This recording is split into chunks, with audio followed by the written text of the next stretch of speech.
Entonces comenzamos estos resultados presentando el lema número 4. El lema número 4 dice lo siguiente: sea Z un subconjunto en Rn más M, ¿ok? Tal que la medida de este conjunto sea igual a 0. Recuerden que ahora estamos trabajando en Rn más M.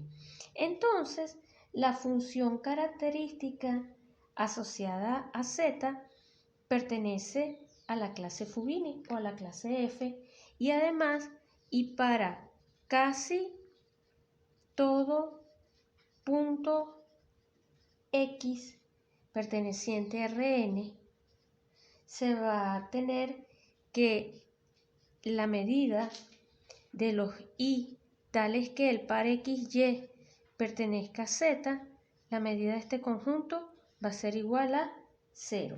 Recuerden que esta medida, voy a poner acá una n chiquitica para, una m, porque estamos mirando es las variables i.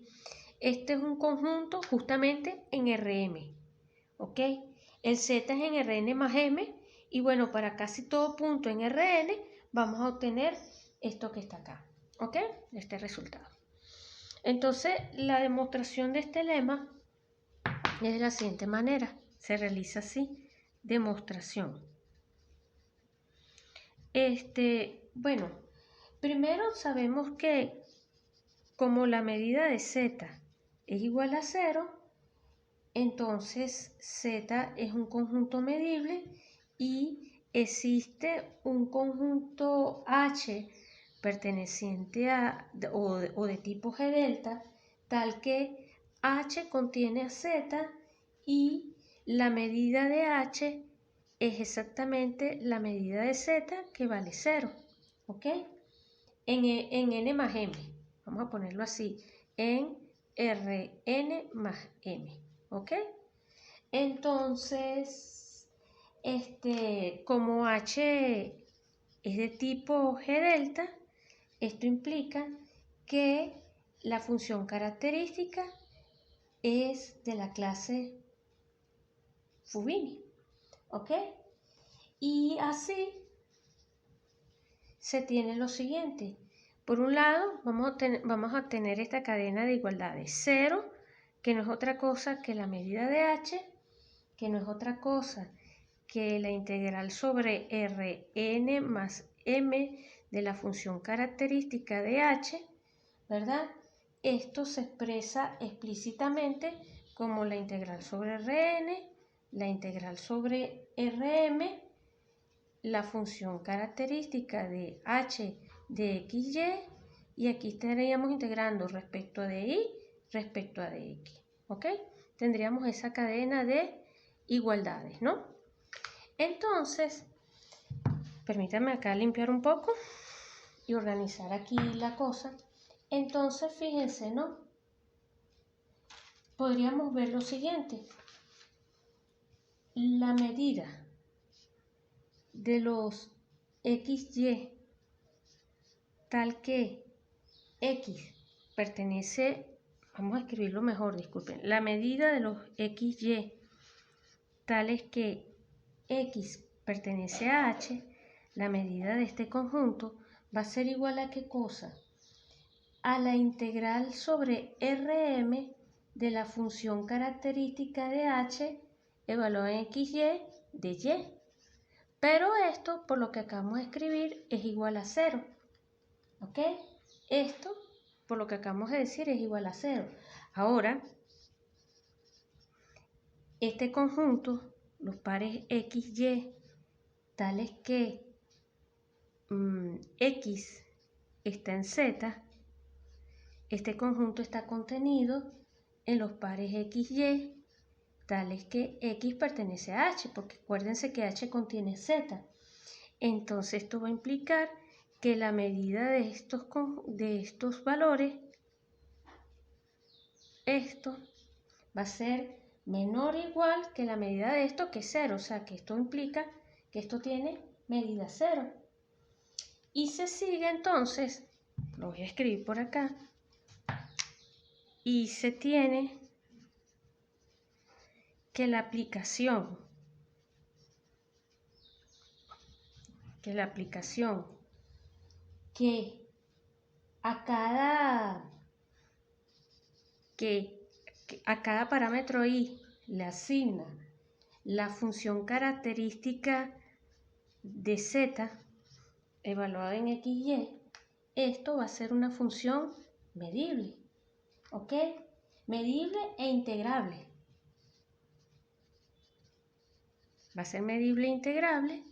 La medida sobre Rm de esto, xy de y, va a ser igual a 0.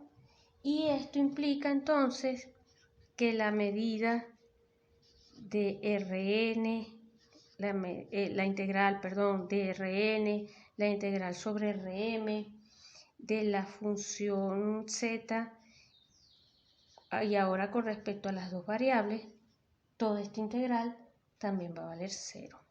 ¿Ok?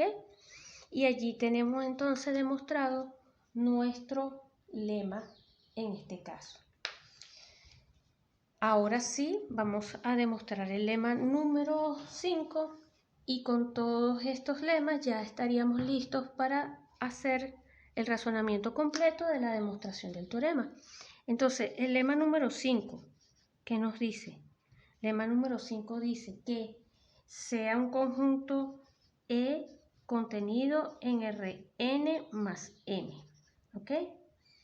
Si E es medible con medida finita, ¿ok?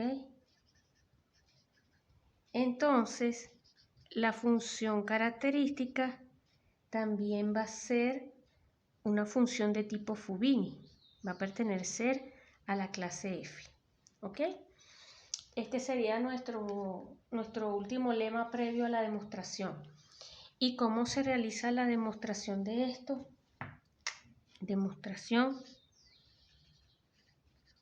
La demostración vendría, el argumento vendría dado de la siguiente manera, ¿ok? Como E está en M, entonces podemos expresar E como la unión de Z y H, donde, como siempre, H es de tipo G delta y la medida de Z es igual a 0, ¿ok? Entonces, así, tenemos que H se expresa como la intersección sobre K de unos ciertos GK, donde hemos escogido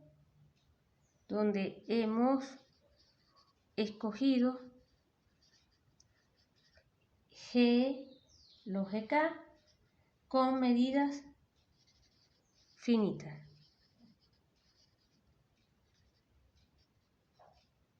¿Ok? Ahora, basta para ello, vamos a decirlo por aquí entre paréntesis, basta escoger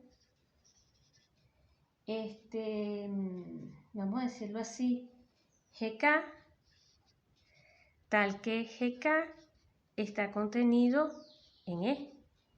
¿Ok? Los GK está contenido en E y la medida de GK menos E sea menor que 1 sobre K. ¿Ok? Teniendo eso, ¿verdad? Entonces, así como H es la intersección sobre K de los GK y de tipo G delta, vamos a obtener, perdonen pero necesito borrar para no escribir tan apretado. Entonces tenemos que ese tipo de G delta, tenemos que E está contenido en H y, por decirlo así, H menos E está contenido en GK menos G para todo K. Esta contención se da para todo K. ¿Ok? Eso implica que la medida de H menos E va a ser igual a 0. ¿Ok? Bueno, cerrado el paréntesis, entonces tenemos que la medida de, por decirlo así, la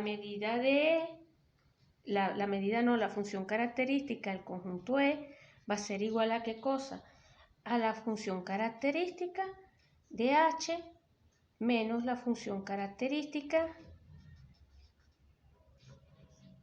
de Z.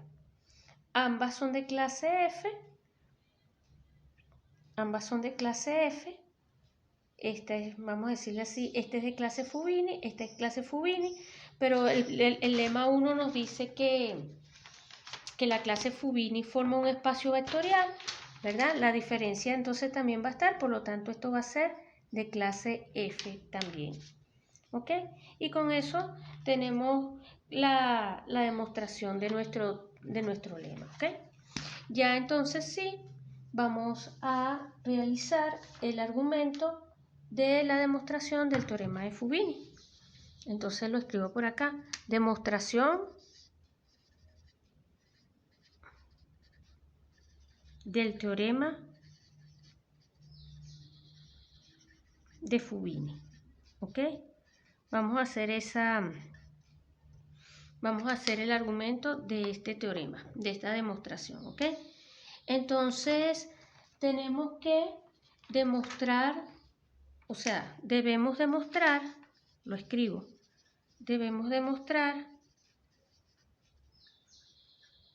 que cada función f en el espacio de x de y tiene la propiedad f. ¿Ok? Esa es la meta. Tiene la propiedad Fubini. Entonces, primer paso es que como f lo puedo ver como su parte positiva y su parte negativa, basta asumir que la función es no negativa, ¿ok? Porque entonces lo que trabajamos con cada sección, con cada pedazo de la función, ¿ok? Entonces, primera hipótesis, primera asunción es esa, que la función es positiva, ¿ok? Entonces, en ese caso, existe una sucesión FK que converge a F de forma creciente de funciones simples, ¿ok? Vamos a llamarlas así, de funciones simples, ¿ok?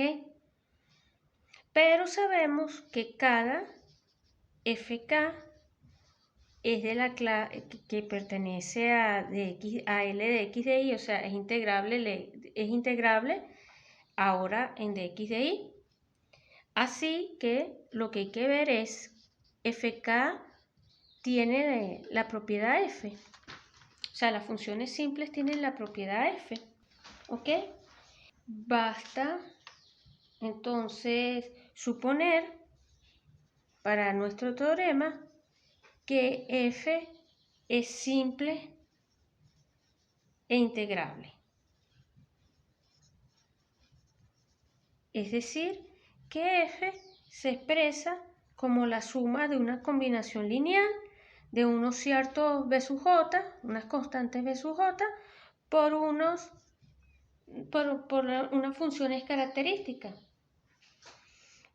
Como cada EJ, como cada EJ es tal que la medida de EJ es finita, ¿verdad? Entonces, el resultado se sigue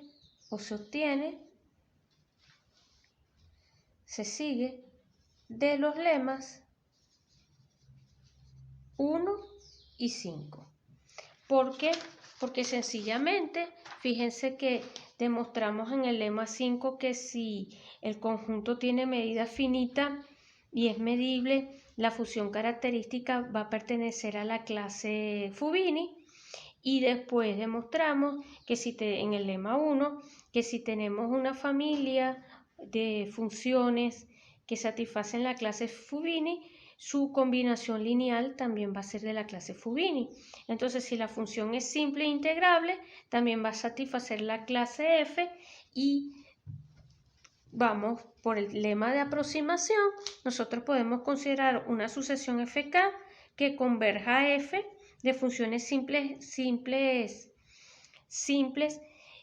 Ya demostramos que estas pertenecen a la clase f, entonces el límite también va a pertenecer a la clase f. Y con eso tendríamos demostrado el teorema de Fubini.